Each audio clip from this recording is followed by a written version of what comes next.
So, ladies and gentlemen, it's another game week in the Premier League where lots of action will be going down, though. And in this game week, we have matches across different teams in the Premier League. We have teams that are actually competing for something, while we also have teams that are not competing for anything, if you get the point.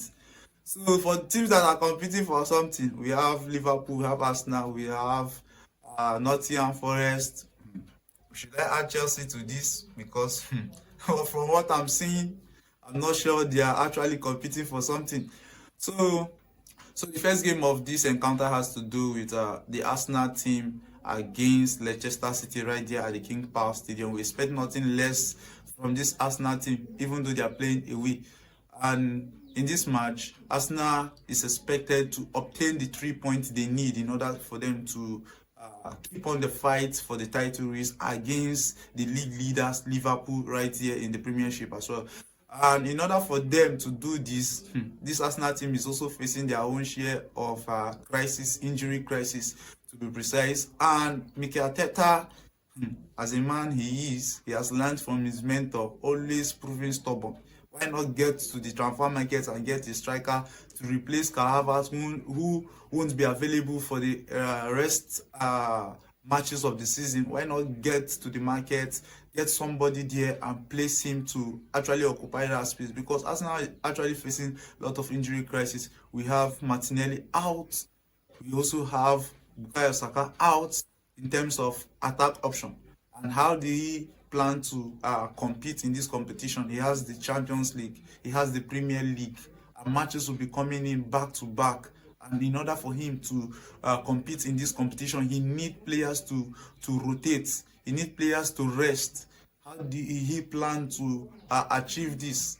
I'm not seeing this Arsenal team as a team moving forward as one of the winners of this competition. I can't even see them in the race, because if Arteta can actually do the needful by getting to the market, I feel that some leagues, their transfer window is still open. You can get a striker to actually fit in that gap at the moment.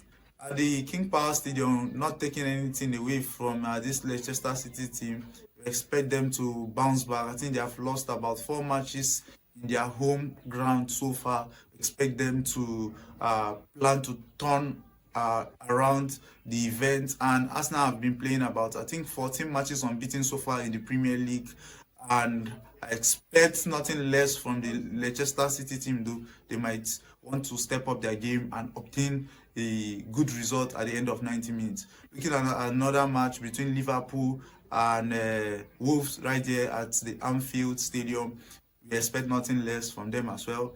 We expect Mo Salah, Darwin Núñez, what they call them, other set of players to actually step up and continue the fight for the Premiership title. We don't expect anything less from them, though. They are playing at home. They need to obtain the result to maintain momentum. And Wolves, you can't also write them off. They always want to come there to also cause havoc, make life difficult for you.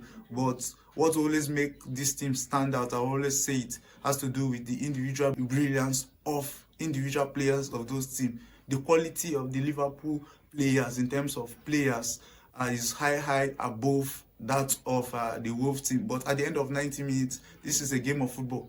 It can go both ways, and this has to do with chances converted. So if Liverpool team has more chances, I think they should be able to bury this at the end of 90 minutes as well.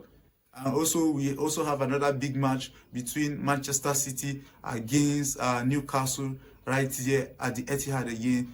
And we expect nothing less from both teams. Haaland will always find his way to score goals, thereby giving his team the necessary result they need to boost their position in the Premiership table. We also have Newcastle United as well, who are also competing for a spot in the top 4 as well.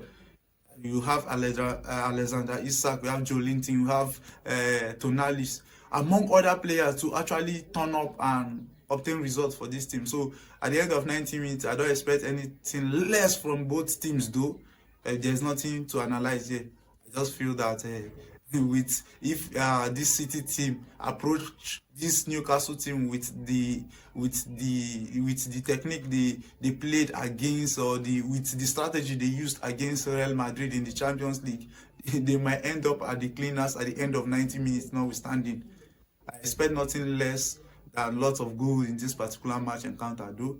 But Pep, you have to improve your tactics, though, because this your team is actually struggling in terms of defensive wise. And to what they call them, the people that are currently 13 and 14 in the Premier League, if you don't talk about them, they say you don't talk about them. Man United, I said, I think from my last review, United were playing Crystal Palace. I didn't want to talk about it because I know that when you expect something from United, they will go and do another thing, and at the end they will lose. They finally lost the match against Crystal Palace in that particular match encounter. And in this match encounter, I don't expect anything less from both teams. These two teams are struggling.